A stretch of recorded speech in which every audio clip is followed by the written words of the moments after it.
Iran's United Nations envoy has told the Security Council that it was exercising its right to self-defense in its unprecedented attack on Israel.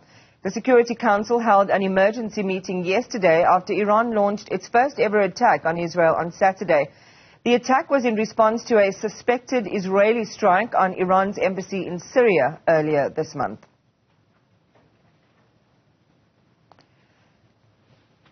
Let's see what this means for a potential regional conflict and for it widening with Adjunct Fellow at the Foundation for the Defense of Democracies, Seth Fronsman, who's joining us from Jerusalem this morning. Seth, good morning to you, and thank you very much for your time. Actually, let's just start with where you are. I understand you are in Jerusalem. Given what's happened over the weekend, is it possible for you to share, even from your perspective, what the community seems like and what the conversation, inside Israeli society is like this morning? Well, I think Israeli society was, certainly surprised to see, a large Iranian attack unfold that, involved around 350 missiles and drones. But they're also very proud that Israel's defense systems, along with Israel's friends and allies, such as the United States or UK and others, were basically able to intercept 99% of these threats. Many of them were intercepted just right outside my window here. So that was phenomenal. Kids were off school for a day and a half or so. A lot of people stayed home from work. But I think a lot of people now are getting back to their normal routines. And, Israelis are used to dealing with threats and war. And they've already dealt with, 6 months of conflict after the Hamas massacre on October 7th. So I think people here are resilient and they're willing and waiting to see what comes next.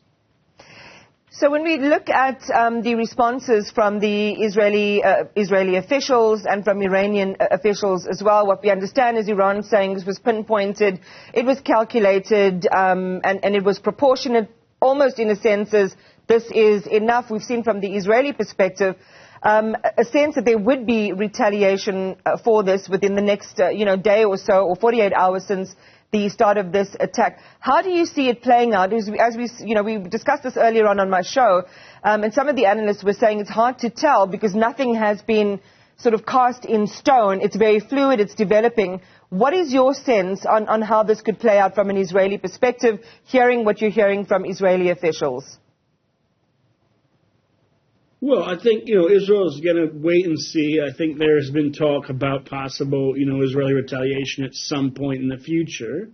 But, Israel already is dealing with a conflict in Gaza and dealing with the other Iranian proxy threats. We have to remember that Iran has been attacking Israel for many years. And, in fact, the Iranian proxies, such as those in Iraq, have been targeting Eilat. I think there was just an interception last night in Eilat of a drone of some sort. So, Iran's proxies like Hezbollah are carrying out attacks every day. The war is just ongoing. This Iranian attack 2 nights ago with the 350 ballistic missiles and drones certainly was not proportional to one airstrike in Damascus, because we're talking about 350 projectiles which each have, 40 or more kilograms of warheads. They could have caused thousands of casualties.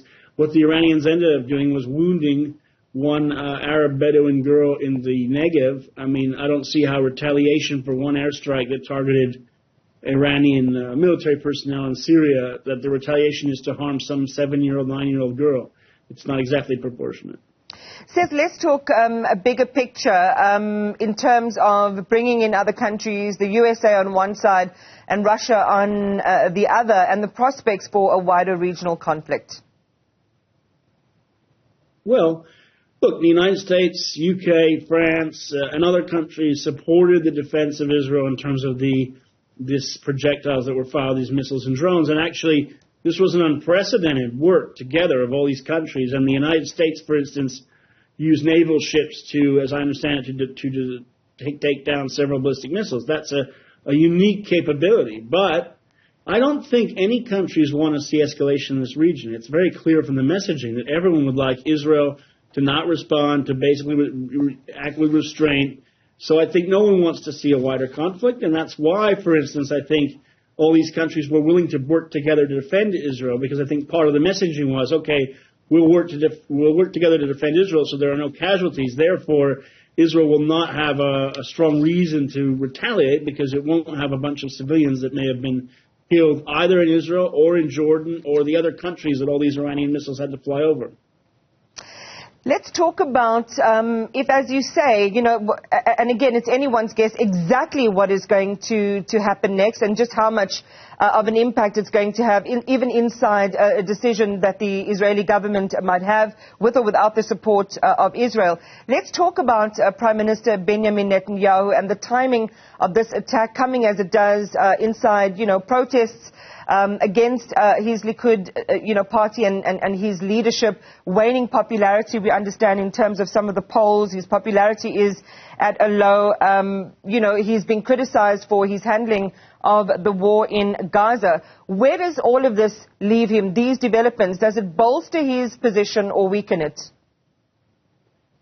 I don't think it changes his position much. I mean, most Israelis are united, on certain issues. They're united in wanting to defend, obviously, Israel against Iran. They're united on the issue of defeating Hamas. Doesn't matter if Netanyahu's in charge in that respect. When it comes to domestic politics, Israelis, there are a significant number of Israelis who do not like the current coalition government. They think it has failed them on October 7th. They don't think it has succeeded in Gaza enough. They don't think it's brought the 133 hostages home. And that's not going to change. Israelis are still waking up with those issues in front of them. So the fact that Israel's army and defense systems successfully stopped a massive Iranian attack, I think most Israelis will congratulate the defense forces and the companies that built all this stuff to defend Israel. And I don't think they necessarily see that as the politician defending Israel himself, or they don't accredit necessarily Netanyahu with that defense. They credit the system, and the system is much stronger and larger than just one person. But you do have someone, you do have a leader that people must look to, and how they perceive him does have an impact on whether they have a sense of confidence in the decision of that person and their cabinet and what they will be making. By all accounts, in order to stave off any further escalation, the parties, I'm not sure what you think about the future of these parties actually getting around a table to talk, given the historical differences and schisms between them, and, the war of words that continues to rage between, envoys and representatives from both sides. Well, I think, as I said, I think that on the larger issues, the war cabinet that is sitting dealing with the war, which involves Netanyahu and other politicians and from different camps, I think they all agree on the big issues. They agree on they want to defeat Hamas. They don't accept the Iranian threat. They want to defeat Hezbollah or push it away from the border. They want Israelis to return home after 6 months of this conflict. So I think they agree on many big issues. I think they don't agree on certain things, like the issue of the hostages, why Israel's not had more urgency to get the hostages back. What about a deal with Hamas? What about defeating Hamas in Rafah and southern Gaza? So we're going to see all of that percolate back to the surface now that the Iranian threat apparently has receded a bit. And I think that then we'll see the same protests and the same issues that have plagued the country come back, and the same disputes. Just a really quick one before we go, Seth. We've heard, the term and the prospect of a quote-unquote World War III being precipitated or catalyzed, or this event having that sort of catalytic effect. How do you see it? Well, we're already in a World War III in a sense of a change in regional world order. I mean, the Hamas attack was a black swan event that was basically encouraged by Iran. Iran is exploiting that by selling drones to Russia and encouraging Russia to fight in Ukraine. And there already is kind of a changing World War III in terms of a world order, but this is not, necessarily a hot war. It's a bit more like the Cold War. Things are changing slowly. There are lots of little wars taking place, and Israel's at the forefront of some of them. I don't think that this attack or what have you will be a spark that leads to some massive conflagration. It's much more of a slow train moving towards a conflagration that is global, but that will take time. Seth Fronsman, thank you very much for talking to us this morning. Appreciate your time and perspective. Seth is an adjunct fellow at the Foundation for the Defense of Democracy.